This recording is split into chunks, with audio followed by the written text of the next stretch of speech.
Alors bienvenue à chacune et à chacun, chers auditeurs de YouTube, Espoir Média Internet, mais aussi Espoir Média Radio. C'est déjà la 5e leçon du trimestre sur la thématique de l'éducation. Aujourd'hui, nous sommes le dernier sabbat du mois d'octobre. Donc nous sommes très heureux de pouvoir nous retrouver pour ce thème extrêmement intéressant, Jésus, l'enseignant. Alors aujourd'hui, j'ai beaucoup de chance d'avoir avec moi Danielo Barelli et puis Sergi Terrel. Alors je vais vous demander en quelques instants de vous présenter, de donner votre parcours et peut-être un lien aussi avec le thème de l'éducation. Je suis pasteur à la retraite, je suis responsable de l'association pastorale, marié de grands garçons et j'ai souvent travaillé dans l'administration et maintenant je travaille un peu plus, je travaille à temps partiel dans le pastorat. Beaucoup d'expérience dans l'éducation des enfants aussi, hein, ils sont grands maintenant. Ils sont grands, voilà, et on commence l'éducation de la petite fille, voilà. Ah bah, c'est jamais fini, hein. Alors moi, je suis Sergi Terrel et je suis pasteur à l'église des Glands. On y est aux appartements des Forestes, aussi je collabore avec l'église Linière. Et je suis aussi responsable du département d'éducation à la fédération, père des enfants. Et c'est vrai qu'au niveau de l'éducation, autant vécu au sein du département d'éducation, avec la vie privée, avec mes enfants, et aussi avec une expérience de 6 ans avec la jeunesse dans cette fédération qui m'a permis de vivre cette dynamique de transmission, de partage avec des plus jeunes générations. C'est un peu le même pôle en fait, jeunesse, éducation, c'est intéressant parce qu'il y a toujours cette thématique profonde. T'as un enfant, enfin ton épouse aussi, hein, 2 enfants, ils ont quel âge maintenant? Alors maintenant ils ont 12 et 15. 12 et 15, c'est un bel âge ça, hein, pour l'éducation. Oui, c'est un beau défi, on ne s'ennuie pas, mais c'est vrai qu'on est très content, c'est des enfants avec lesquels on peut bien discuter et réfléchir, même s'ils ont un caractère comme son père. Est-ce que comme tu es responsable maintenant de l'éducation au niveau de la fédération, tu veux nous dire juste peut-être 1 ou 2 mots sur tes orientations, bien les objectifs? Je pense que nos auditeurs seraient intéressés d'avoir quelques infos. C'est vrai que les adventistes au niveau mondial, elle a des institutions éducatives à différents niveaux. On a un exemple proche vers le côté de Genève, de la frontière. On a une très belle institution comme le campus adventiste du Salève, dans lequel il y a une éducation primaire, secondaire. On arrive jusqu'à la faculté de théologie, une école des langues étrangères pour des Français, pour des étrangers. En Suisse, on n'a pas tellement d'institutions éducatives. Maintenant, depuis quelques années, 1 ou 2 années, il y a l'école adventiste anglophone à Genève. Mais c'est une question que beaucoup de fois on a. Est-ce y a-t-il une sensibilité de l'éducation, même si on n'a pas des institutions éducatives? Et je crois que oui. Car on peut éduquer les enfants ou transmettre des valeurs qui vont les aider dans l'éducation, comme porter un regard critique vers la société, un regard critique vers les informations qu'on reçoit, être capable de reconnaître les bonnes choses, avoir la gratitude, s'engager, avoir des valeurs en tant qu'Église qu'on peut transmettre dans l'éducation et l'information des enfants et accompagner les familles. Mais ça, c'est notre chemin déjà. C'est Gilbert, département de famille. Accompagner tous les partenaires qui vont s'impliquer dans l'éducation des nouvelles générations. Très bien. Danielo, toi, tu as travaillé à Collonges aussi dans l'éducation? Non, dans la comptabilité, dans la trésorerie seulement. Dans la trésorerie, oui. D'accord. Mais tu as perçu un peu l'environnement éducatif C'est une institution merveilleuse. Et vraiment, là-bas, c'est une pépinière de savants. Et il faut toujours aller avec beaucoup de respect et d'admiration pour notre école de Collonges. Alors, tu as parlé d'une pépinière de savants, Danilo. Selon toi, quelles sont les qualités d'un bon enseignant? Alors, il y a 2-3 idées qui me viennent à l'esprit, 2-3 noms. Le nom de Sénèque, le nom des stoïciens.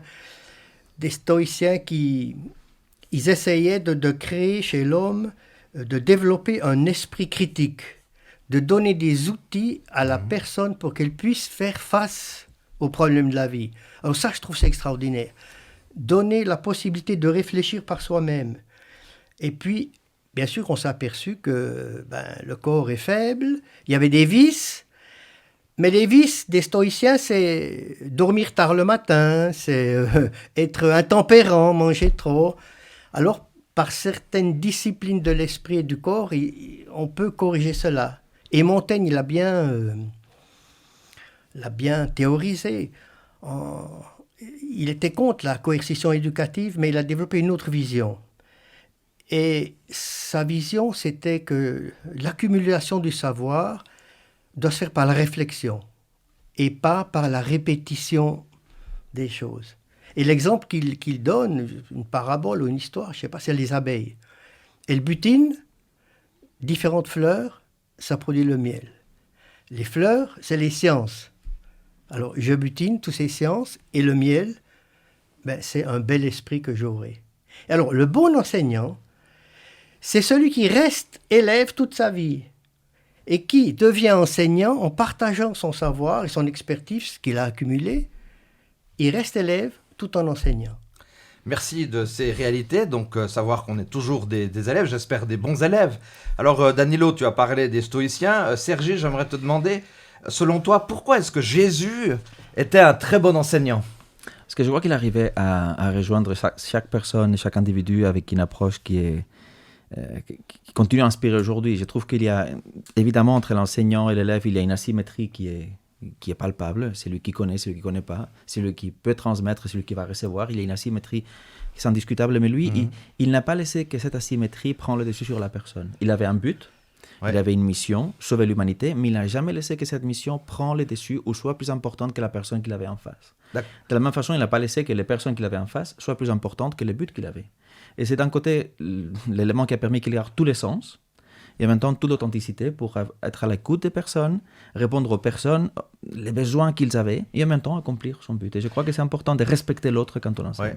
Donc dans ce que tu dis, il y a quand même quelque chose d'extrêmement important, c'est que dans l'enseignement, il faut avoir beaucoup de patience aussi. Complètement, oui. Nous, en tant que chrétiens, s'il y a un élément qu'on peut repérer dans le Créateur, dans notre Sauveur, c'est la patience qu'il a envers nous. Et peut-être donner toujours une chance à la personne de changer. Combien d'échanges nous on a besoin avec Dieu pour changer, améliorer, grandir ? Est-ce que Dieu a eu besoin de patience envers nous ? Si on est capable de transmettre cette patience pour les nouvelles générations, pour transmettre d'autres enseignements qui ne sont pas si fondamentaux comme ce que le Sauveur est en train de transmettre avec nous, la patience doit faire partie de l'équation. Tout à fait. Danilo, quelle a été la dernière chose que tu as appris à faire à un enfant, ou même peut-être maintenant un petit enfant, en lui montrant comment il fallait bien faire les choses ? Alors, en réfléchissant, j'ai refait le lien avec la première question que tu avais faite. Pourquoi Jésus est un bon enseignant ? Et j'irais vraiment dans le sens de Sergi. Jésus, il avait de la patience, mais il choquait. Il choquait. Quand il dit j'ai 100 brebis, je les laisse tous dans le désert et vais chercher une. Mais ça n'existe pas. D'abord, ça choque. Puis après, voilà. Alors, ce que j'ai enseigné aux enfants, la dernière chose que je me rappelle, avec patience, j'espère, c'est d'apprendre à conduire.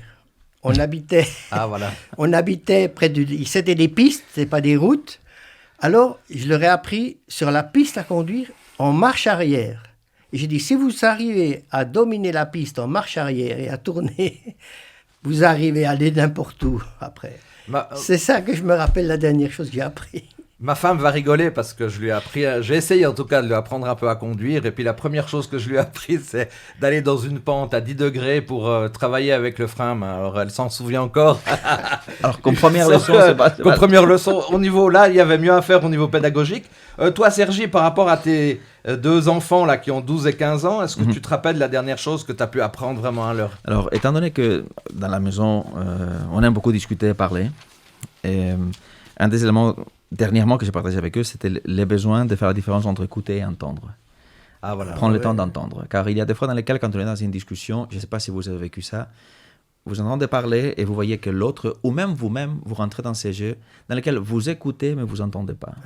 Et vous préparez déjà l'argument pour relancer vers la discussion. C'est ça. Et à un moment donné, j'ai discuté avec eux, on disait, c'est pas si important d'avoir un argument tout de suite pour donner une réponse à l'autre. Mais prenez le temps de bien écouter, non seulement entendre. Il y a des fois dans lesquelles le silence, c'est pas si gênant. Qu'on prend un moment et dire, attends, est-ce que tu as vraiment dit ça ? Reformuler. Et la dernière leçon qu'on avait avec, explication qu'on avait avec mes deux enfants, c'était la différence entre voir et regarder, entendre, écouter. C'est intéressant l'idée d'entendre. Là, je vais faire un petit clin d'œil à Jean-Claude Verrecchia, puisqu'on l'a invité dans une église de la Suisse romande, à Yverdon pour pas la nommer. Et il nous a fait une présentation sur comment entendre la parole de Dieu. C'est vrai qu'en général, on a toujours l'habitude plutôt de lire, comment lire la parole, mais le fait, comme tu l'as dit Sergi, d'être dans le silence et puis de vraiment percevoir ce que le texte veut nous dire. Merci pour cet exemple. Donc Danilo, Jésus, il est venu pour nous présenter le caractère de Dieu sur terre. Enfin, il me semble que c'est mon analyse. Oui. Est-ce que vraiment Jésus nous aide à nous rapprocher de Dieu ? Et si oui, comment ? Alors, Dieu a envoyé Jésus et Jésus nous envoie. Mais avant de nous envoyer, il a fait connaître le Père. Comment? En étant la matérialisation de Dieu sur la terre. Et en regardant Jésus, comme il l'a dit à un disciple, si tu me regardes, tu as vu le Père. Et lorsque Jésus dit, vous parlez du royaume de Dieu, c'est là-bas, Non, le royaume de Dieu, c'est ici, parce que je suis là. Merci beaucoup. Toi, Sergi, comment est-ce que Jésus a pu t'aider à t'approcher de Dieu à travers le ministère, à travers la famille, à travers voilà, l'environnement? J'aimais très bien la réflexion qui disait Danilo, dans laquelle il y a cette notion d'envoi. Personnellement, je crois que Jésus est un modèle, un exemple, une référence. Mais l'élément qui me permet de me rapprocher le plus de Dieu actuellement, c'est le Saint-Esprit. Et je crois que c'est un élément que... le Christ, c'est un modèle, c'est une référence. Je comprends qu'on est en train de parler de la même chose, mais j'aime bien faire cette distinction, car je crois que le rôle du Saint-Esprit dans l'éducation et dans le fait de se rapprocher de Dieu, c'est un élément fondamental et qu'on ne peut pas laisser de côté. Alors actuellement, le Christ, comme modèle, comme référence, il est là, mais dans les cheminements quotidiens, c'est lui qui me rapproche de Dieu, c'est lui qui m'aide à me remettre en question, c'est lui qui m'aide à transformer ma vie quotidiennement. C'est la présence du Saint-Esprit dans ma vie et c'est l'élément que je dois chercher de façon quotidienne. Mais alors, comment toi, Sergi, tu ressens le Saint-Esprit concrètement? Alors, peut-être de façon pas toujours les mêmes, et je crois que chaque personne est un monde. Mais pour moi, le plus important, c'est remettre la journée entre les mains d'eux. Savoir qu'il n'y a pas que moi qui va agir, qu'il n'y a pas que moi. Les réponses que j'ai envie de dire, il faut toujours... J'avais une prof qui m'a marqué avec une phrase qu'elle m'a dit un jour, dans laquelle j'étais en formation pour faire l'aumônerie, comme j'ai dit auparavant, et à un moment donné, on sortait de visiter un patient, et je me rappelle, cette formatrice, on s'assit ensemble dans un couloir, et elle m'a dit, « Sergi, pourquoi tu as dit ceci ?» Et moi, je dis, parce que je crois que c'était ce qu'il fallait dire. Et elle m'a dit tout de suite après, la phrase qui m'a marqué pour toujours, elle m'a dit, « Est-ce que tu as dit ça parce que tu avais besoin de le dire, ou les patients avaient besoin de l'entendre ?» Ah oui. Et c'est une différence complètement abysmale. Elle est immense. Et beaucoup de fois, je me pose cette question, quand je dis quelque chose, est-ce que c'est moi qui ai envie de le dire? Est-ce que c'est l'élément que l'autre a besoin d'entendre? Et quand j'ai le doute, je me pose la question toujours, Seigneur, qu'est-ce que tu dirais à ce moment-là? Est-ce que tu crois que c'est ce qu'il a besoin d'entendre ou ce que j'ai envie de dire? Et je crois que c'est le Saint-Esprit qui nous aide à faire cette différence pour savoir, car on a toujours le droit de dire quelque chose ou l'envie de dire, mais quand on est en train d'éduquer, je crois qu'il y a cette asymétrie dans laquelle c'est moi qui sais, mais c'est aussi moi qui dois être capable de me taire pour dire ce dont l'autre il a besoin. Et peut-être il n'a pas... Je pourrais lui dire plein de choses et j'ai des raisons, d'arguments pour lui donner, mais il a besoin d'une approche différente pour pouvoir grandir et apprendre. Et c'est l'élément que pour moi, le Saint-Esprit est fondamental pour pouvoir réaliser ça dans notre vie. Faire le tri entre ce que j'ai envie de dire et ce que l'autre il a besoin d'entendre. Danilo, et d'écouter, comme tu as dit avant. Écouter, exactement. Comme tu as dit, exactement. Tout à fait. En écoutant, tu peux... Alors, voilà, je vous entends les deux, mais répondre aux besoins des personnes, pas toujours évident. Hein. Faut un peu enlever nos idées préconçues, faut un peu s'arrêter, faut un peu se mettre vraiment, essayer de se mettre à la place de l'autre, parce que, voilà, des fois, on a, même dans l'église, je m'excuse, je veux pas être trop provocateur, mais des fois, on a des beaux programmes, on a envie de faire tel programme, mais le programme, il est peut-être totalement décalé par rapport à notre environnement. Donc, il faut prendre le temps de réfléchir aussi qu'est-ce que l'autre a besoin aujourd'hui. Et ça va pas répondre, toujours simple. Hein. Et ça va répondre à beaucoup de questions qu'on a en tant qu'Église. Il faut savoir pourquoi on fait. Et finalement, on va trouver un exemple dans lequel le Christ, je ne vois pas beaucoup d'exemples dans lesquels, dans la parole, dans la révélation, il fait ce que lui a envie. Ouais. Ses démarches, ses mots, ses gestes, c'est toujours à partir de ce dont l'autre a besoin. Et je trouve que c'est le plus grand des maîtres. D'ailleurs, il y a des fois, j'étais surpris, je ne sais pas si tu veux dire un mot là-dessus aussi, Danilo, quand il y a un aveugle qui vient vers Jésus, que veux-tu que je fasse? Je ne sais pas, moi, sur le moment, je me dis, c'est tellement logique, mais voilà, c'est aussi un peu savoir qu'est-ce qu'il y a dans le ventre de la personne aussi, à quelque part. Jésus nous apprend à agir. Hein. Comment est-ce qu'il a fait? Il était plus connu comme enseignant que comme sauveur. Hein. Voilà, Jésus, c'est l'enseignant, c'est le maître, c'est le rabbi. Alors, comment il fait? Il écoute ce malade. Bien sûr qu'il savait certainement ce qu'il voulait, mais voilà, sors de tes tripes cela. Car peut-être le malade, il avait besoin de s'entendre lui-même, car il croyait qu'il avait besoin de 20 000 choses, mais au fond, les besoins fondamentaux ouais. étaient ça. Et pas se perdre avec des choses superflues. Et lui-même s'entendre dire, j'ai besoin, oui, je vais être guéri. Oui, je vais récupérer la vue. Et ça, alors le Christ va réagir. Merci pour ces interventions très pertinentes. Alors, Paul, lui, l'apôtre Paul, il aimait l'église de Philippe. Hein. Bon, je pense qu'il aimait toutes les églises, mais voilà, il y a eu des églises aussi quand même des fois un peu plus compliquées. Paul, il a écrit plusieurs lettres alors même qu'il était en prison. Donc ça, c'est quelque chose d'absolument extraordinaire. J'aurais pu, si on avait le temps, vous raconter quelques expériences que j'ai pu vivre dans la relation que j'ai pu avoir avec des prisonniers, puisque peut-être vous l'avez vécu aussi, mais c'est des situations où on est là en visitant des prisonniers pour leur annoncer la parole. Paul, lui, il a écrit plusieurs lettres alors qu'il était en prison. Alors, je crois que tu étais assez sensible, Danilo, à cette réflexion. Que peut nous enseigner la mission de Paul à l'église de Philippe en termes d'éducation? Alors, quand Paul arrive à Philippe, il trouve une ville qui avait été fondée par Philippe, oui, le père d'Alexandre. Voilà, la vie a suivi son cours. Et puis, en 40 avant Jésus-Christ, à peu près 42, il y a eu une grande bataille. Voilà, deux noms qu'on connaît, hein, Brutus, Cassius, qui ont été battus par les empereurs Octave, Antoine. La défaite était si grande que les républicains sont suicidés. La victoire était totale, qu'ils ont libéré les soldats. Ils pouvaient être libres, il y avait plus de combat, il n'y avait plus de suite à donner. Et ils ont décidé de rester à Philippe.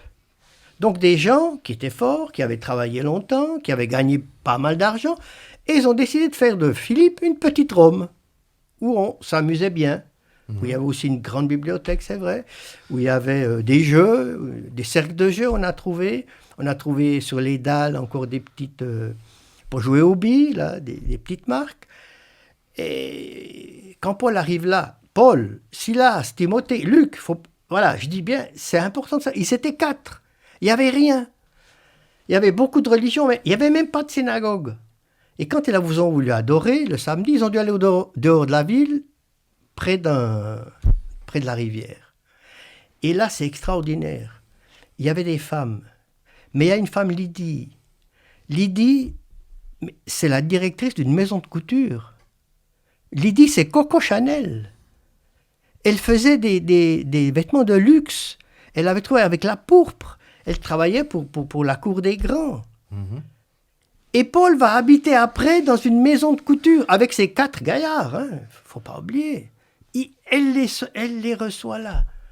Et depuis cette maison de couture, il va commencer à travailler à Philippe. Et puis encore, on nous raconte l'expérience du geôlier. Ces 2 personnes que, voilà, je sais pas, la directrice de maison de couture et puis un soldat romain, directeur d'une prison, voilà, ils ont été touchés par l'évangile. Ça nous encourage aussi pour dire qu'à un moment donné, quand la personne sera prête, Dieu enverra quelqu'un vers elle. Comme quoi, les besoins, peu importe là où nous sommes, le confort qu'on peut avoir, la qualité de vie qu'on peut avoir, les niveaux dans lesquels on peut se situer dans la société, les besoins est pour tous. Et le Christ a une réponse pour tous. Exactement, parce qu'on a tous un cœur. Avec le Christ, toute vie peut être meilleure. Ouais. Alors toi, Sergi, qui est pasteur de l'église de Gland, est-ce que tu vois un peu ces différentes traditions, ou bien ces différentes façons de fonctionner dans la foi, ces différents corps de métier que Paul était confronté à Philippe? Tu le vois aussi dans une église relativement conséquente? Oui, et surtout ce que je trouve extraordinaire, c'est de voir que dans l'église des Glandes, comme dans beaucoup d'autres églises, il n'y a pas une distinction des personnes, peu importe, comme tu dis, quel est le corps de métier ou la rémunération qu'on peut avoir, ou même sur un travail ou pas. On est tous des frères et des sœurs, on a tous des besoins, et c'est pas parce que quelqu'un est dans une position un peu plus aisée qu'il aura une réponse, peut-être, ou une connaissance. Il a les mêmes besoins que les autres, et des fois, le réconfort va le trouver avec un frère qui a une approche différente, peut-être d'une culture différente, qui est dans un besoin plus accru que lui. Et c'est extraordinaire de voir comment, ensemble, main dans la main, on peut travailler, s'entraider dans ce cheminement qui va nous amener à vivre une éternité avec Dieu.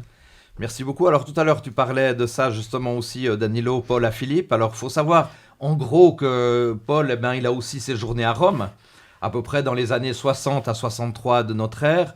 On a quelques éléments ici. Il était dans Philippiens 1, verset 13, dans un prétoire où il y a l'empereur. Tu as parlé de Rome tout à l'heure, de la garde prétorienne, attachée à la personne de l'empereur, qui se composait d'à peu près, cette garde prétorienne, de 9000 hommes. C'est quand même conséquent. Dans Philippiens 4, verset 22, on a ce texte qui nous dit ceci, qui nous confirme cette réalité romaine avec Paul. Tous ceux qui appartiennent à Dieu vous adressent leurs salutations, et en particulier ceux qui sont au service de l'empereur. De César. Après, l'apôtre jouait d'une certaine liberté au sein de sa captivité, puisque j'ai dit tout à l'heure que Paul était en prison. Il témoigne du Christ à ceux qui l'entourent. Vous pourrez voir dans Philippiens 1, versets 12 et 13, on peut aller un peu avant, où il est dit ici « Je tiens à ce que vous le sachiez, frères, ce qui m'est arrivé a plutôt servi la cause de l'Évangile. En effet, toute la garde prétorienne et tous les autres savent que c'est parce que je sers le Christ que je suis en prison. » Moi, j'aime bien cette idée paulinienne de dire « Je tiens à ce que vous le sachiez, ce qui m'est arrivé a plutôt servi la cause de l'Évangile. » Là, Paul, il transforme une difficulté en une chance, en une opportunité. C'est quand même puissant, non? Ah oui. Et si on arrive dans notre vie à tirer quelque chose de bon de ce qui nous arrive dans les épreuves, alors on est gagnant. Et je crois que ça va bien avec l'éducation, car dans ce processus d'éducation, des éléments, c'est être capable de porter un regard distant sur l'événement. Voilà. Pas seulement se laisser emporter par la première émotion qui peut veiller en nous, la frustration, la tristesse, mais des fois dans lesquelles porter un tout petit peu de recul, être capable de se détacher de l'immédiat pour essayer de trouver un sens, une explication, interpréter les moments, trouver si c'est possible. Il y a des moments dans lesquels c'est pas possible. Alors, qu'est-ce qui ferait, Sergi, qu'il y a des bons et des moins bons éducateurs? Ça veut dire que le bon éducateur, il a plus de patience, il a plus le sens de l'humain, il a plus le sens de l'empathie. Alors, c'est vrai que c'est une très bonne question, mais un élément qui est pour moi fondamental est la capacité qu'a un éducateur de s'effacer dans les projets éducatifs et de comprendre que, j'appelle Sergi, comme tu as dit, je ne cherche pas, dans la transmission de l'éducation, de faire de nouveaux Sergi. Je dois respecter la personne qui elle est, je veux qu'elle devienne ce qu'elle peut au maximum, lui donner des instruments pour réveiller son esprit critique, pour porter son regard vers la société, pour se construire elle-même, pour avoir un sentiment de gratitude, pour être capable de s'identifier avec d'autres pairs et avoir un sens d'appartenance. Mais je ne veux pas qu'il soit comme moi. Bien sûr, il doit être lui-même. Et c'est pas évident dans l'éducation d'accepter de donner des instruments, l'accompagner, faire confiance et en même temps arriver à s'effacer. Et finalement, un bon maître, et l'exemple c'est avec le Christ, car c'est un exemple qui est flagrant, à un moment donné, il va s'effacer et il va disparaître. Et c'est ça qu'il doit faire. Alors, j'avais fait une fois une prédication, alors j'espère que, chers auditeurs, vous n'allez pas m'en vouloir, mais j'avais fait une éducation où j'avais effectivement évoqué l'expérience de l'apôtre Paul avec Jean-Marc, où à un moment donné, Barnabas, il va plutôt être le bon éducateur, puisqu'il va s'arrêter. Jean-Marc n'avait pas toujours fait tout juste, il avait à un moment donné abandonné l'apôtre Paul. Alors pour un évangéliste comme Paul, c'est pas terrible, on est d'accord, mais Jean-Marc disait à Paul, écoute, il faut un peu de patience, il faut ça. Et j'ai l'impression que c'était Barnabas, plutôt l'éducateur, qui prenait le temps pour donner une deuxième chance, et Paul vraiment l'évangéliste. Qu'est-ce que tu penses de ça? Alors moi je dirais que là il y a la relation qui joue. Barnabas était plus proche, il y avait une relation plus proche, et alors on a plus de compréhension et de patience quand quelqu'un est plus proche. Donc c'est la relation alors qui fait ça. Elle aide, ça fait pas tout, mais elle aide. Paul il a mis sa quête, sa cause par-dessus Jean-Marc. C'est plus important ce que je dois faire que l'individu. Par contre, Barnabas a dit, écoute, non, on peut faire des choses. Je n'ai pas besoin de l'exclure et on peut répondre à la cause, partager l'évangile, le transmettre, mais on n'a pas besoin, tout ce qu'il faut, lui donner une deuxième opportunité. Et ce qui est le plus beau, c'est qu'à la fin des jours, les dernières années de Paul, il va retrouver que Jean-Marc était précieux dans son accompagnement, il va lui écrire, il va dire « Envoie-le-moi car il est précieux pour moi. » Il est précieux pour moi. Ça, c'est très important parce que Paul, ça veut dire il était intelligent, il était prêt aussi à, même s'il y a eu un jour un petit conflit ou quelque chose d'un peu compliqué, il était prêt aussi à rectifier. Quand même rectifier le tir. C'est un mot qui est... Et ça, c'est dans l'éducation, rectifier le tir, je pense que on le fait régulièrement. Quand on a des enfants ou des petits-enfants, on doit de temps à autre rectifier le tir aussi. Même les éducateurs, savoir qu'ils peuvent les éducateurs, voilà. Et pour abonder dans le sens ce que tu avais dit juste avant, lorsqu'on change peut-être, On regarde de loin ce qui nous arrive comme épreuve. Ça, c'est quand même une épreuve pour les évangélistes. Et je crois qu'il fallait les deux. Il fallait un Paul qui disait non, il faut être persévérant. Puis il fallait un Barnabas compréhensif qui dise non, il y a une crise, on va trouver une solution, une bonne solution. Hein? Et alors, voilà, finalement, ça a multiplié les possibilités. Peut-être c'est une mauvaise question que j'aimerais vous entendre les deux, mais alors qu'est-ce qui serait plus important, la mission éducative ou la mission d'évangélisation ? Bon, les deux sont importantes. Hein. Toutes les deux choses sont importantes. Comme ça, au moins, tu te... Alors, moi, je prends l'exemple. Qu'est-ce qui est le plus important, la théorie ou la pratique ? Si on pense à un gâteau, qu'est-ce qui est le plus important ? Si j'ai envie de manger le gâteau, c'est le gâteau. Mais dans une semaine ou deux, j'aimerais manger le même gâteau. Si je ne connais pas la recette, la théorie, c'est un peu court. Oui. Et en même temps, peut-être la réponse, elle va froisser quelques personnes. Mais de façon claire, tous les deux sont très importantes. Mais je crois que la mission éducative, elle est plus importante. Et voici pourquoi. Nous avons vu des fois, nous avons été témoins des églises dans lesquelles les rangs s'appauvrissent. Et la chrétienté est en train de vivre ça. Les rangs deviennent de plus en plus minces. Ils s'éclaircissent, oui. On voit de plus en plus de bancs vides dans des églises, et peu importe d'une dénomination ou d'une autre, c'est une constatation généralisée. Je crois que là, on a commis une erreur, car toutes les églises font un effort d'évangéliser. Mais si on n'était même pas capable de transmettre l'évangile, nos valeurs, ce qui nous définit, avec ceux qui étaient à côté de nous, qui nous côtoyaient à la maison, il faut se poser des questions. Parce qu'on prend beaucoup de temps à dire qu'il faut partager l'évangile à l'extérieur. Et c'est vrai qu'à la fin, finalement, on ne doit pas être responsable des choix des autres, car finalement, on peut transmettre de la meilleure des façons, finalement, c'est un choix individuel, et on le respecte. Ouais. Mais quand même, c'est assez révélateur que les églises chrétiennes n'arrivent même pas à maintenir les mêmes chiffres des personnes présentes avec les enfants qu'ils ont. Ils perdent continuellement. Et je crois que là, on a négligé, au nom d'être fidèle à la mission, la première responsabilité. C'est toi, ta femme et tes deux filles. Toi, ta femme et tes deux enfants, moi, ma femme et tes enfants. On commence par ça. Et après, on ira voir à l'extérieur. Mais ça, c'est l'élément le plus fondamental. Même si finalement, chacun fait ses choix, ses décisions.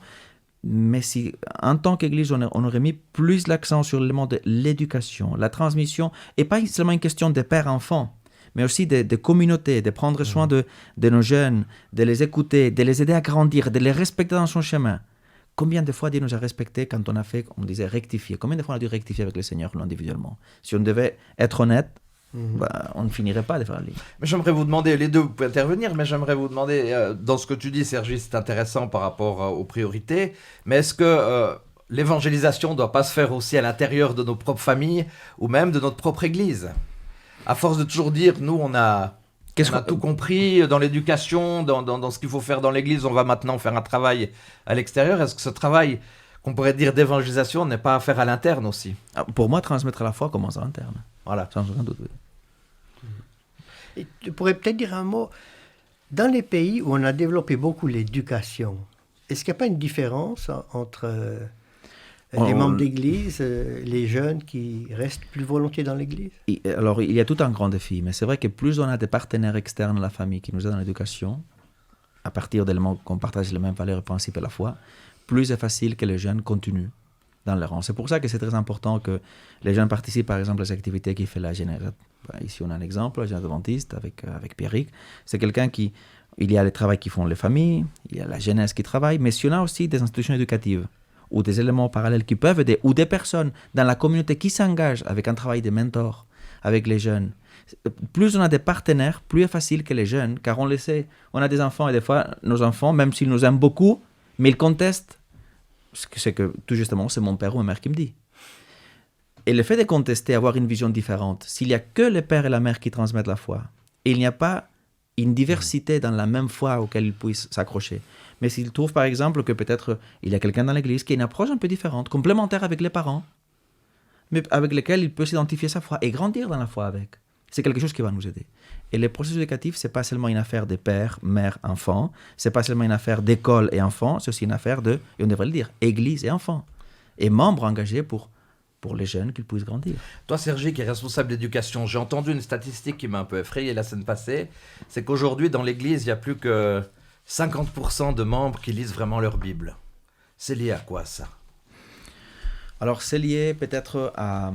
Ça dépend à différents endroits, mais c'est vrai que de plus en plus, la Bible, elle était peut-être instrumentalisée d'une façon dans laquelle on a fait dire à la Bible des choses.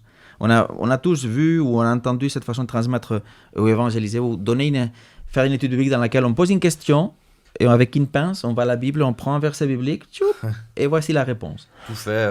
On prend une approche à la Bible dans laquelle on l'instrumentalise et on ne la permet pas de s'exprimer pleinement. Et il y a des gens qui ont fini pour se lasser quand ils voient des personnes qui prennent un verset d'ici, un verset de là, et ils l'utilisent des fois pour assommer l'autre ou pointer tout ce qu'il fait de mal. Alors finalement, si un jour je vais, et chaque fois on me sort un verset juste pour me le frotter dans les nez, pour me dire, pointer des choses qui ne vont pas si bien que ça à l'interprétation des autres, sans respecter mon cheminement et ma croissance, finalement la Bible, tout ce qui me rappelle, c'est des mauvaises choses. On n'a pas éduqué beaucoup à avoir une approche de la Bible responsable, à comprendre que c'est un livre inspiré avec lequel on a des milliers d'années de décalage et qu'il faut apprendre à lire avec respect, à l'interpréter d'une façon adéquate. Et là, c'est une question dans laquelle, en tant que pasteur, on a aussi notre lecture à comment on aurait pu mieux faire. Merci beaucoup pour ces précisions. Alors, on voit que, par exemple, dans le message de l'apôtre Paul à l'église de Philippe, en termes aussi toujours d'éducation et autres, on se rend compte qu'il y a des influences aussi qui sont difficiles, de différents courants de pensée par rapport à cette église de Philippe. Et puis, on arrive peut-être aussi à quelque chose de difficile, c'est qu'au sein de la communauté, il peut y avoir aussi des tensions, des divisions par rapport aux influences extérieures, par rapport même aux influences à l'interne de la communauté. Alors, j'aimerais te poser une question, Danilo. Notre église pourrait, selon toi, plutôt être divisée par des influences extérieures, par des courants de pensée extérieurs, ou c'est plus difficile des fois de devoir gérer des situations à l'interne? Bon, un danger qui vient de l'extérieur, normalement, il est assez bien repoussé parce que l'Église fait corps. Mais un danger qui vient de l'intérieur, alors c'est beaucoup plus subtil ça, parce que toutes nos forces sont divisées, nos efforts sont morcelés, et c'est difficile de créer des personnalités ou de donner envie de réfléchir par soi-même. On revient encore à l'éducation. Boris Cyrulnik, dans un de ses derniers livres, soulignait le fait que c'est très difficile de penser par soi-même. Que toute pensée autonome, il disait, toute pensée autonome, ça demande tellement d'efforts et on est tellement paresseux que on aime mieux se laisser bercer par la masse. Toi, Sergi, à l'église de Gland, tu vois plutôt... Je m'excuse, je parle de l'église de Gland, parce que pasteur, on pourrait voir effectivement dans toutes les églises la même réalité, mais est-ce que des fois on est plus ennuyé par des questions de conflits externes ou internes? C'est délicat de répondre à ça. Oui. Je suis en train de réfléchir. Il y a une image que j'aime beaucoup d'un écrivain qui s'appelle David Foster Wallace, qui est déjà décédé, il était jeune et décédé. Et un jour, dans une discussion qu'il fait avec des gradués de Kenyon College, il utilise une image pour parler d'un concept de comment on s'habitue à rien faire. Il dit qu'il y a deux jeunes poissons qui sont en train de nager. Et tout d'un coup, il voit un poisson plus âgé qui vient en sens contraire. Et les poissons plus vieux, en regardant les garçons, quand ils se croisent, lui disent « Salut les garçons, comment vous trouvez l'eau aujourd'hui ?» Et ils passent. Et les autres poissons, ils continuent, et au bout de quelques mètres, l'un d'entre eux se retourne vers l'autre, il dit « Mais c'est quoi cette histoire d'eau ?» Et c'était une image que j'ai trouvée, ça m'a toujours frappé, parce que beaucoup de fois, on prétend faire une différence avec une réalité qui n'existait pas. L'intérieur, l'extérieur, on est tous à l'extérieur, on est tous à l'intérieur. Le plus important, je crois que la clé dans les conflits qu'on vit au sein de notre Église est la capacité qu'on a perdue de respecter l'autre dans la différence et dans le parcours dans lequel il se trouve. Alors c'est vrai qu'il y aura des situations dans lesquelles on aura des conflits et en tant qu'Église, on pourrait se sentir plus représenté dans ces conflits ou dans ces différences. D'autres fois, ces différences, on va les retrouver avec des personnes qui vont nous surprendre, avec lesquels on partage beaucoup plus de ce qu'on pourra faire avec quelqu'un qui ne partage pas la même foi. Mais c'est cette capacité d'accueillir la différence avec l'autre, la respecter, établir un point de dialogue, être capable d'être au service de l'autre pour bien s'expliquer et grandir ensemble. Mais je crois que les plus grands défis qu'on a en tant qu'Église, c'est le respect. Voilà. Et peu importe qu'il soit, et je prends un exemple, quelqu'un qui ne partage aucun paramètre de la foi chrétienne, et on pourra dire une personne qui n'a pas de foi, ou quelqu'un qui a une foi qui n'éveille pas en nous une affinité, aucune chrétienté quelconque, même un chrétien mais d'une tradition différente, ou même par exemple un chrétien avec lequel on s'identifie du point de vue doctrinal. On peut avoir avec tous des différences. La capacité, c'est le problème, c'est la capacité qu'on a d'accueillir la différence et de respecter le dialogue. Oui. Et le mot respect, tu as souligné plusieurs fois, il est essentiel dans la vie de l'Église, mais voilà, là où on est dans le monde. Hein. Car Respecter l'autre, son idée, son parcours, son expérience, mais ça c'est formidable. Alors le Ça, c'est respect, formidable. moi je pense que le respect est une preuve de maturité. J'aimerais m'adresser à chacune et chacun de nos auditeurs, mais je pense que de nos églises, le fait de respecter l'autre, c'est une preuve de maturité. Quand on est persuadé que notre vérité à nous, elle est toujours supérieure à celle des autres, c'est qu'il y a encore un chemin à faire.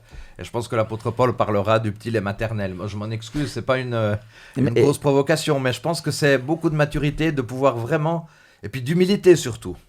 Et finalement, les fois dans lesquelles la société porte un regard critique envers la chrétienté et les églises, c'est quand elle ne perçoit pas ce respect de l'Église envers la société. Des sujets comme, par exemple, l'avortement, le mariage homosexuel, les droits des minorités. Il y a des fois dans lesquelles, et je ne parle pas de l'Église adventiste, mais dans lesquelles, dans la chrétienté, la société a perçu par des chrétiens un regard intransigeant vers une dynamique sociale que la société a tous les droits d'élancer.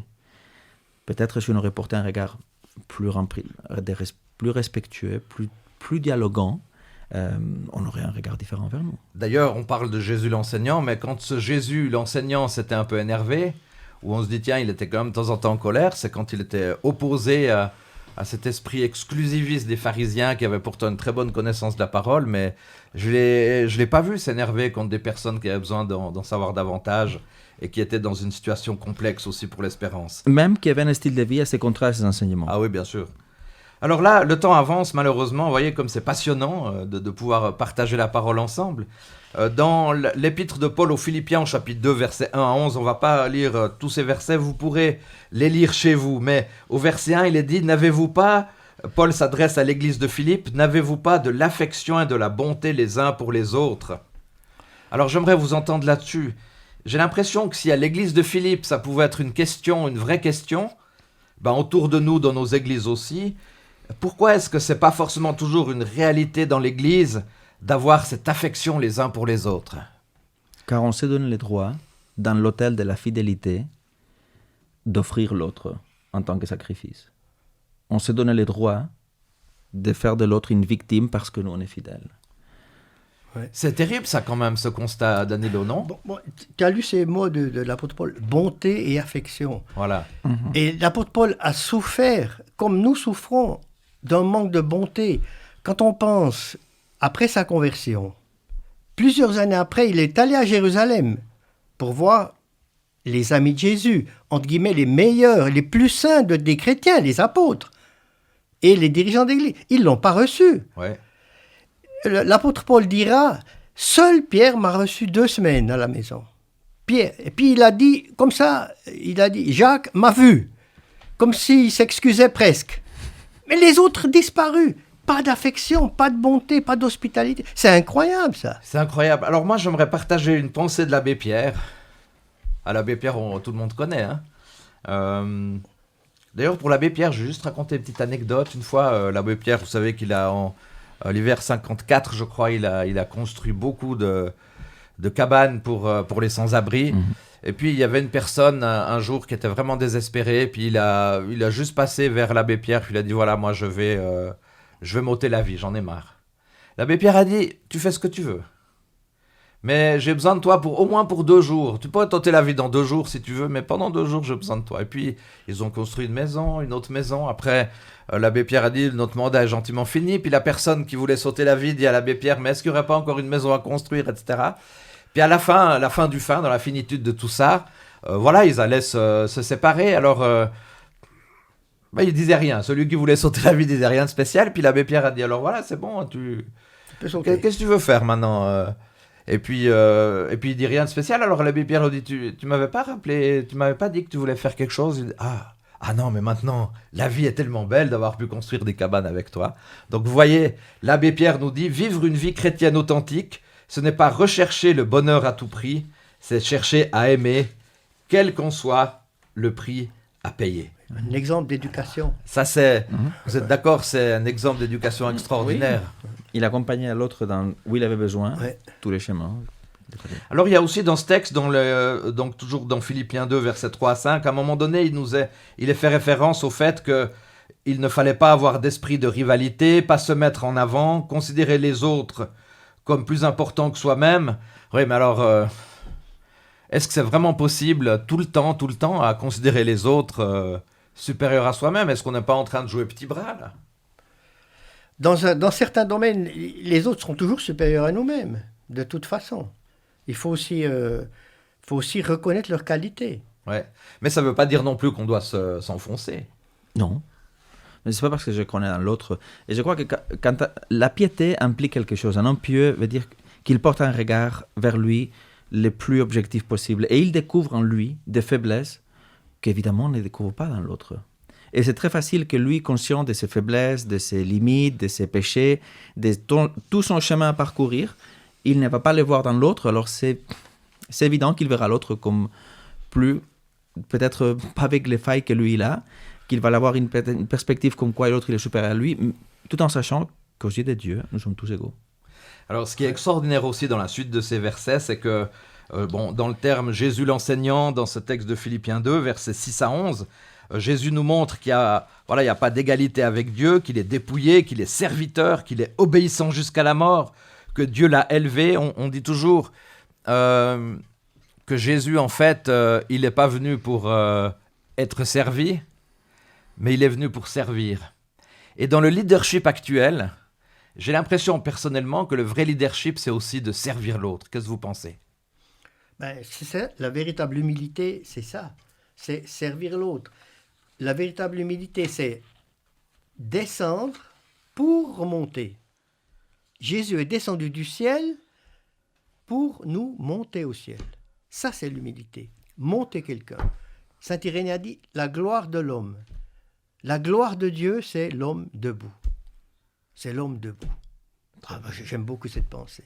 Ça, c'est la gloire de Dieu, c'est de voir l'homme monter au ciel. Ses enfants épanouis. Et comme papa, qu'est-ce qu'on veut de plus pour nos enfants? Qu'ils soient épanouis et heureux. Voilà, qu'ils soient au ciel. Est-ce que le vrai leader, c'est celui qui va aussi comprendre ce que l'autre a à comprendre? On a parlé des besoins. Est-ce qu'il va être le serviteur de l'autre? Alors, je crois que ça dépend de quelle source, sur quelle source veut s'inspirer ce leader. Mais si son exemple est le Christ, il y a une chose qui est assez frappante. Quand l'être humain, après la chute, l'être humain va se rhabiller. Quand la divinité va venir à la rencontre de l'être humain, la première chose qu'il va faire, c'est se dépouiller. Un va essayer de se couvrir et se remplir de soi-même. L'autre va se dépouiller, se vider de soi-même. Et je crois qu'un leader aujourd'hui doit être capable de faire l'espace en lui pour l'autre. Mais ça, c'est s'il prend le Christ comme référence, les enseignements de l'Évangile. D'autres écoles, ils diront, ça ne va pas à la tête. Mais si nous, on a comme référence, comme exemple, comme modèle le Christ, et on demande que dans la vie quotidienne d'être rempli pour le Saint-Esprit pour nous guider, un des éléments, c'est faire l'espace au Saint-Esprit et que le Saint-Esprit mette à faire l'espace pour que l'autre puisse avoir la place dont il a besoin dans mon cœur et dans ma vie. Merci beaucoup pour cette réflexion. C'est vrai que ça prend du temps aussi, ça, parce que il faut pouvoir s'arrêter aussi à un moment donné pour se remplir de cette présence. Et je tiens à dire une chose que Danilo a dit tout au début quand on parlait de Paul, avec Barnabas. Il faut se donner le droit de commettre des erreurs et de grandir. Comme tu dis, ce n'est pas un des jours, ça prend du temps. Mais avec le Seigneur, si on chemine avec lui, on va y arriver.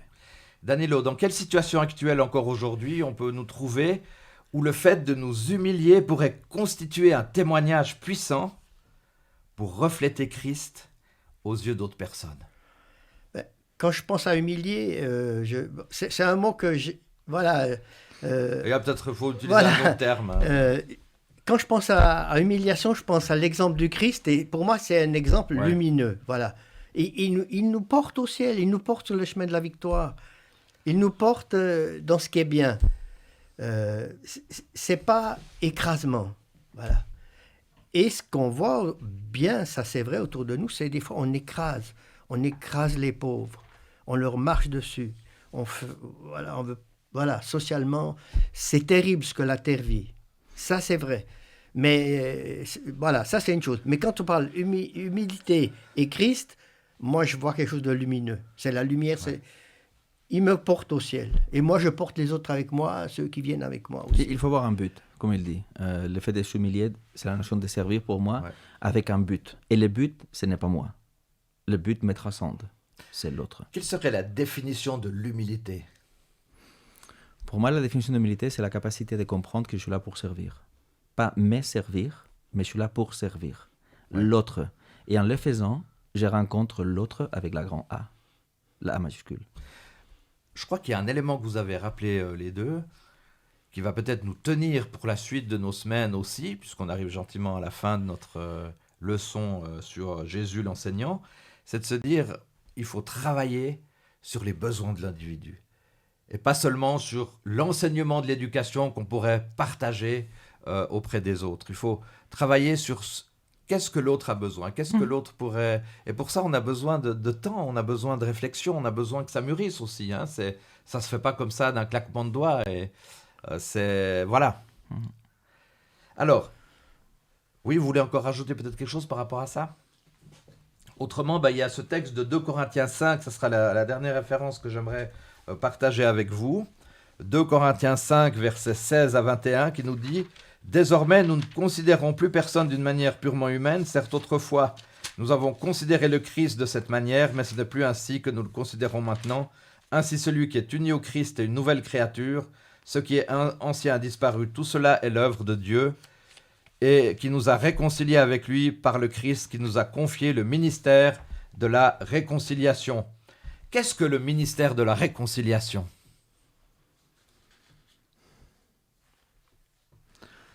La plus belle cause, pour moi, c'est celle de laquelle on invite les hommes qui sont autour de nous. Peut-être qu'ils ne se donnent pas l'opportunité à eux-mêmes de leur dire, de leur montrer, de leur partager, et ça on peut le faire seulement quand on partage ce que Dieu a fait dans notre vie, partager avec eux cette expérience merveilleuse, c'est le fait que Dieu a un projet pour toi, pas que toi, qu'il peut te révéler, et dans lequel tu seras épanoui, réalisé, et qui va combler non seulement tes rêves, que toi tu peux imaginer, mais des attentes que tu n'arrives même pas à envisager aujourd'hui. Merci beaucoup pour... Et ça, en voyant au-delà des apparences, parce que si on voit seulement le conflit, il n'y a pas de solution. Puis après, on fait ses chemins, c'est merveilleux. C'est merveilleux, ça. Puis on a parlé d'humilité. Je pense qu'une personne qui a l'humilité dans son cœur, il va avoir plus de facilité à se réconcilier avec une personne qu'une personne se dit « Ouais, moi, de toute façon, lui, il a qu'à obéir à ce que je lui dis. » Et puis, que signifie être véritablement ambassadeur du Christ, concrètement? C'est ouvrir la porte de la grâce à une personne qui ne le sait pas. Et moi, je suis l'exemple... chacun d'entre nous, on est cet exemple vivant. Et c'est là qu'on devient un enseignant, parce qu'on le conduit. On conduit la personne à découvrir que Jésus est un Jésus vivant. Je crois qu'un ambassadeur est l'homme, une femme, qui représente quelque chose qui n'est pas lui-même. Il représente un pays, il représente un autre dignitaire. Dans ces cas ici, en reprenant l'éducation, comme Daniel le disait maintenant, un ambassadeur est celui qui représente ces principes fondamentaux qui est réconcilier l'homme avec Dieu, l'humanité avec Dieu. Et aussi dans l'éducation, celui qui représente ces buts ou cet objectif qu'on a commun avec celui qu'on partage l'éducation, même s'il n'est pas conscient, c'est qu'il grandisse, qu'il mûrisse, qu'il devienne quelqu'un d'extraordinaire. Et ces projets, on les représente continuellement à cette personne et on va tout faire pour le réaliser au-delà de qui je suis. Est-ce que c'est toujours facile d'être ambassadeur du Christ? Dans la question, il y a la réponse, je pense. Mais... non. C'est un sacré défi quand même. Hein? Exact.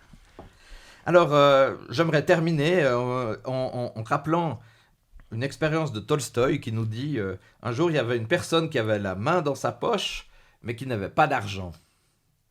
Et puis, Tolstoï lui dit « Désolé, mon frère, je n'ai rien à vous donner. » Alors, on peut imaginer la réponse de cet homme, et l'homme dit « Vous m'avez donné beaucoup plus, parce que vous m'avez appelé frère. » Et je trouve que ça résume bien un peu nos discussions dans l'éducation, de pouvoir nous aimer les uns les autres, de pouvoir avoir cette humilité, de pouvoir répondre aux besoins des autres. Parce que pour finir, c'est tout ce que le Christ nous enseigne dans cette leçon, vous êtes d'accord?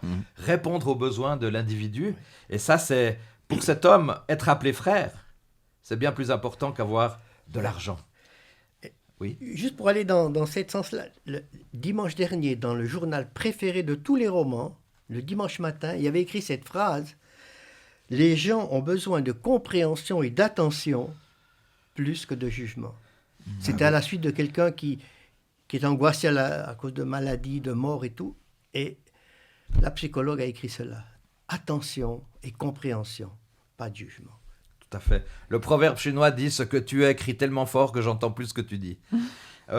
Dernier point, c'est qu'il y a une citation d'Ellen White dans le livre Éducation, malheureusement un livre épuisé aujourd'hui, mais qui nous dit « Tout ce que Jésus-Christ fit pendant sa vie sur terre avait un seul objectif, révéler Dieu pour ennoblir l'humanité. » Un commentaire là-dessus? Révéler Dieu pour ennoblir l'humanité. Ouais. Les jours qu'on révèle Dieu et on laisse de côté l'humanité de celui qui est en face, on est en train de trahir les buts même de ces principes. Et puis on peut tomber dans l'humanisme aussi. Complètement. Mais les deux vont main dans la main. Exactement. Alors, ennoblir l'homme. La gloire de Dieu, c'est l'homme debout. Tout à fait.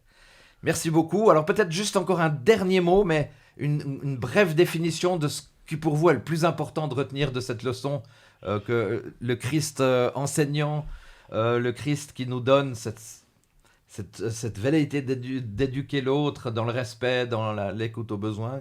Quel serait ton terme à toi, rapidement? Rapidement. Jésus, d'abord il choque, il critique pas ce que les autres ont dit, il ne perd pas de temps et il dit tout de suite, voilà comment il faut faire.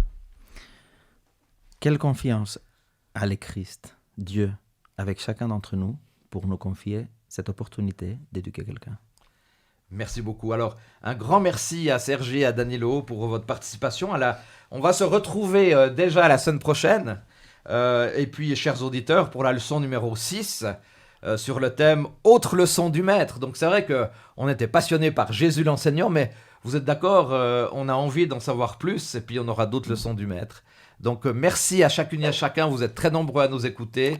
Et puis surtout, bonne nouvelle. Bonne nouvelle. Dans 15 jours, nous retrouverons Sergi et Danilo pour une autre leçon. Merci, donc soyez à l'écoute, à la radio ou par Internet. À bientôt. Merci Bye. Dominique, au revoir. Merci.